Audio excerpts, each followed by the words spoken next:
Halo teman-teman, kembali lagi bersama saya, Ibu Dwi Canda Yoga Pratama dengan NIM 2011021005. Kali ini kita akan membahas mengenai prinsip memori dalam desain pesan pembelajaran. Nah, sebelumnya, apa sih itu memori? Perlu kita ketahui bahwa prinsip memori atau ingatan menjadi perhatian penting dalam mendesain pesan, di mana hal ini berkaitan dengan karakteristik pesan yang dapat diterima secara visual dan audio. Prinsip memori menekankan pentingnya penggunaan dua modalitas dalam memproses suatu pesan.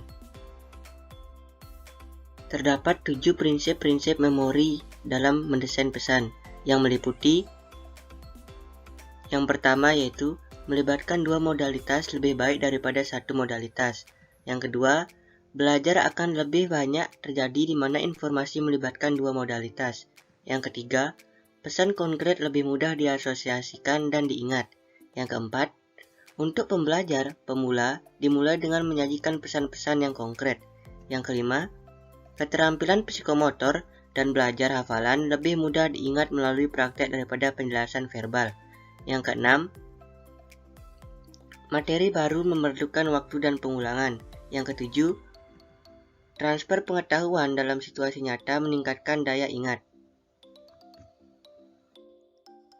Prinsip-prinsip memori yang pertama yaitu melibatkan dua modalitas lebih baik daripada satu modalitas, yang artinya pesan yang disajikan tidak hanya bisa dilihat oleh indera penglihatan, tetapi juga dapat didengar oleh indera pendengaran.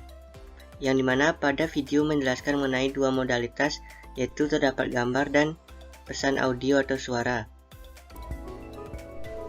Contoh pertama dari simbiosis mutualisme adalah hubungan yang terjadi antara kupu-kupu dengan bunga.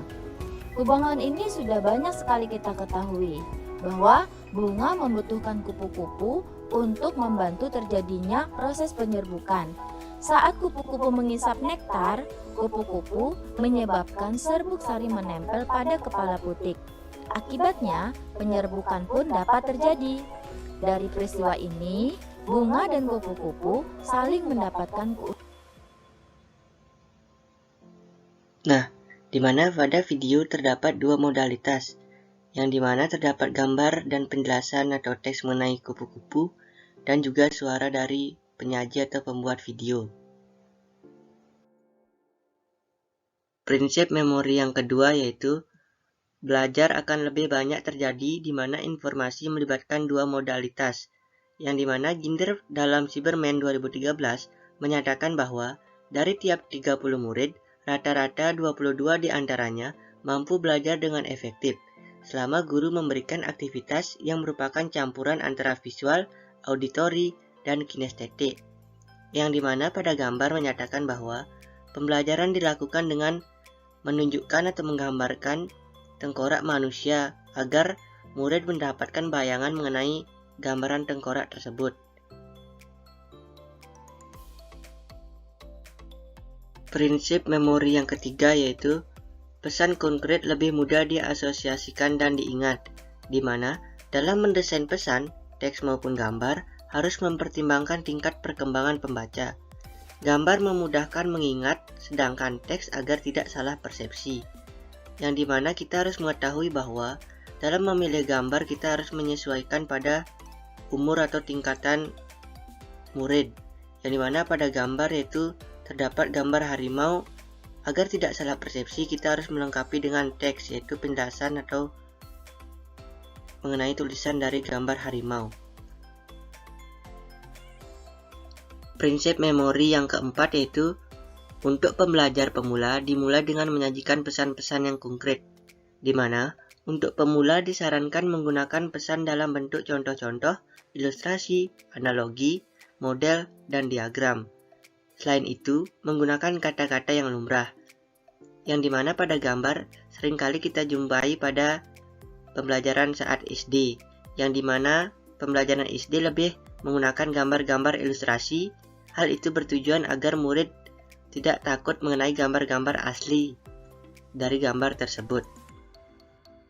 Prinsip memori yang kelima yaitu Keterampilan psikomotor dan belajar hafalan lebih mudah diingat melalui praktek daripada penjelasan verbal, yang dimana penjelasan konsep khususnya secara lisan cenderung mudah dilupakan. Aktivitas-aktivitas nyata atau praktik ternyata sangat besar pengaruhnya terhadap pembelajar dalam mengingat konsep maupun prosedur rumit, yang dimana contohnya itu dalam praktikum, yang dimana siswa akan lebih memahami ketika dia melakukan percobaan secara langsung dibanding hanya dengan teori saja.